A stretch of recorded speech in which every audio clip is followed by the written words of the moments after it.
మహాభారతంలో ఏం చూస్తున్నాం? మహాభారతంలో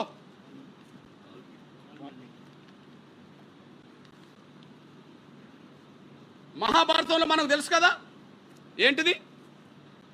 విలువిద్య నేర్చుకున్నది ఎవరు? ఏకలవ్యుడు కదా. విలువిద్య నేర్చుకున్నది ఎవరు? ఏకలవ్యుడు. అడవిలో నేర్చుకుంటాడు కదా. ద్రోణాచార్యుడు అనే ఒక బ్రాహ్మణ గురువు దగ్గరికి వెళ్తే, నువ్వు ఒక ఆదివాసి, ఒక గిరిజనుడివి, నీకు నేను నేర్పనంటే ఆయన లేకపోయినా ఆయన నేర్చుకుంటాడు కదా. ఆ విలువిద్యలో అర్జునుడి కంటే మించిపోతాడని గమనించారు కదా. అర్జునుడి కంటే మించిపోతాడని గమనించిన తర్వాత అదే ద్రోణుడు పాండవులను నెమ్మడి పెట్టుకొని వచ్చి ఏకలవ్యుడి దగ్గరికి వస్తే ఏకలవ్యుడు గౌరవంతో ద్రోణాచార్యుడికి నమస్కారం పెడతాడు కదా. నువ్వు నమస్కారం పెడితే చాలదు, నువ్వు విలువిద్య ఎట్లా నేర్చుకున్నంటే నువ్వు లేకపోయినా నీ పేరుతో నేర్చుకున్నావు అని చెప్తాడు కదా. అయితే మరి గురువును నువ్వు గౌరవిస్తున్నావు కాబట్టి గురుదక్షిణ ఇవ్వాలి కదా అని అడుగుతాడు కదా. గురుదక్షిణ ఇవ్వడానికి ఏకలవ్యుడు సిద్ధపడతాడు కదా. ఆ సిద్ధపడ్డ సమయంలో ఏకలవ్యుడు అనే నా గిరిజన ఆయన బొటన వేలు ఇస్తాడు కదా. ఆ బొటన వేలు ఇవ్వడం అంటే విలు చూసి కొట్టడానికి అవకాశం లేకుండా చేస్తాడు కదా. అంటే ఒక ఆదివాసీ గిరిజన, ఒక ఏకలవ్యుడైన ఎరకల ఆ విలువిద్యకారునికి విలువిద్య దూరం చేసింది ఎవరు? ఎవరికి పోటేస్తారని చెప్పి దూరం చేసిండు. ఎవరు దూరం చేసిండు? ద్రోణాచార్యుడు కదా. ద్రోణాచార్యుడు ఎవరు? బ్రాహ్మణుడే కదా. ఆ స్టోరీ ఎట్లున్నది? మీ దృష్టికి తీసుకొస్తున్నా నేను. అటవిక రాజైన దయచేసి చిన్నండి బ్రదర్, లేట్ అయిన పర్లే, మీకు అంశాలన్నీ మీ దృష్టికి తీసుకొస్తున్నా ప్లీజ్. ఏకలవ్య అటవిక రాజైన హిరణ్యధనుని కొడుకు ఏకలవ్యుడు. విలువిద్య పిపాసలో అతడు ఒక ద్రోణ దగ్గరికి వెళ్ళాడు, కానీ ద్రోణుడు తిరస్కరించాడు. ఏకలవ్యుడు ద్రోణుడి ప్రతిరూపం పెట్టుకొని విలువిద్య నేర్చుకుంటాడు. ఒకరోజు ఆ జాగిలాల మొఘలు సాధనలో ఉన్న ఏకలవ్యుని అటకం కలిగించాయి. అప్పుడు కొన్ని జాగిలాలు పాండవులతో ఎంబడిపోతున్న మొరుగుతే వాటిని బాణాలు ఇస్తుతాడు. అప్పుడు చూడండి, అందువల్ల ఏకలవ్యుడు తన కంటపడిన వేట కుక్క నుదుటి మీద 7 బాణాలతో ఏకకాలంలో నాటేశాడు. పెద్ద గాయం కాకుండా, ప్రాణహాని కాకుండా ఊరికే కుక్కను తరిమేసేలా నాటాయి అవి. చూడు ఎంత నేర్పరో. ఆ బాణాలకు భయపడిన కుక్క రాజకుమారుల చెంతకు వచ్చింది. అప్పుడు అక్కడ ఉండబడే కౌరవ పాండవులందరూ కలిసి ఆయన దగ్గరికి వెళ్ళాడు. అర్జునుడు గురువును ఏకకాలంలో కలిసి, గురుదేవా, నన్ను మించే విలుకాడు లేకుండా చేస్తానని మీరు నాకు వాగ్దానం చేశారు, కానీ ఏకలవ్యుడు నన్ను మించిపోతున్నాడు, అతడు మీ శిష్యుడేనని కూడా చెప్పాడు. ఆయన మనసులో మాట బయటపెట్టాడు. వెంటనే ద్రోణాచార్యుడు అర్జునుడిని వెంటబేసుకొని ఏకలవ్యుడి దగ్గరికి వెళ్తాడు. ద్రోణుడి చూసి ఏకలవ్యుడు ఎంతగానో గౌరవించాడు. అనంతర సంభాషణలో ద్రోణుడు, నేను నీ గురువుని చెప్పుకోగానే సరిపోదు, తగిన గురుదక్షిణ ఇవ్వాలని అన్నాడు. ఏం అడిగినా ఇస్తానన్నాడు అతను. అప్పుడు నీ కుడిచేలు బొత్తన వేలు కోరాడు ద్రోణుడు. తక్షణమే కోసిచ్చాడు ఏకలవ్యుడు. అంతటితో అతడి పని అయిపోయింది, నశించిపోయింది విద్య. అప్పుడు అది గుర్తించిన అర్జునుడు గురుదేవుడికి వేణుల నమస్కారం పెడతాడు అతను. ఇది చూడండి, రాముడి కాలంలో శంభూకుని చంపినప్పుడు ఆ శంభూకుని చనిపోయిన తర్వాత దేవదేవతలట రాముడి మీద పూలు చల్లుతాయట.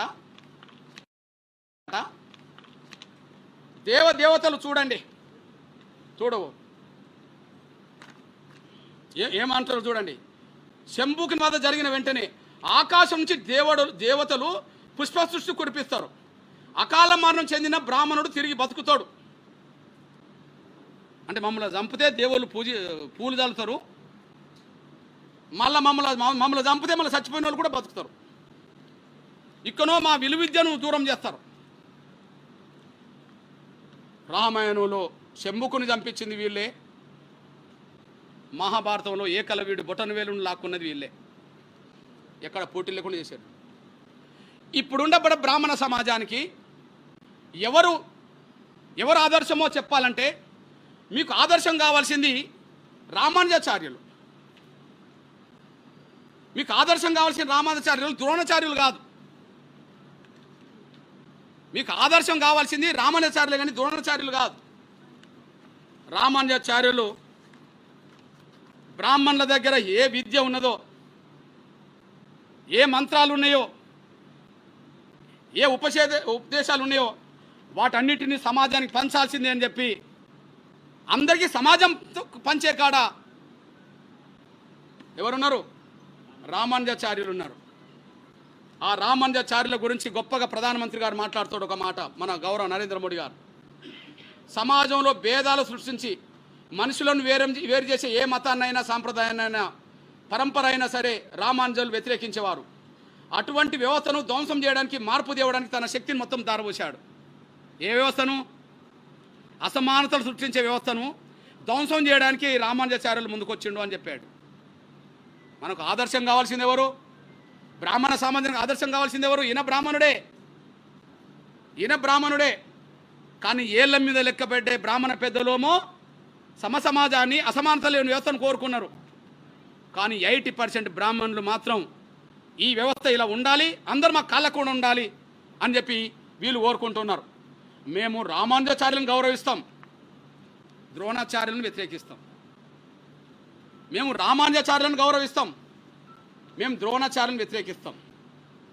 మీ దృష్టికి తీసుకొస్తున్నా, ఈ విషయంలో మా డాక్టర్ బాబాసాహెబ్ అంబేద్కర్ కూడా, బాబాసాహెబ్ అంబేద్కర్ ఆయన రాసిన దాంట్లో స్పష్టంగా ఉన్నది, హిందూ ధర్మంలో ఎవరైనా సమతా దిశలో గొప్ప కార్యక్రమాలు సక్రమంగా నిర్వర్తించారంటే వారు సంత రామానుజాచార్యులే అని చెప్పేశాడు.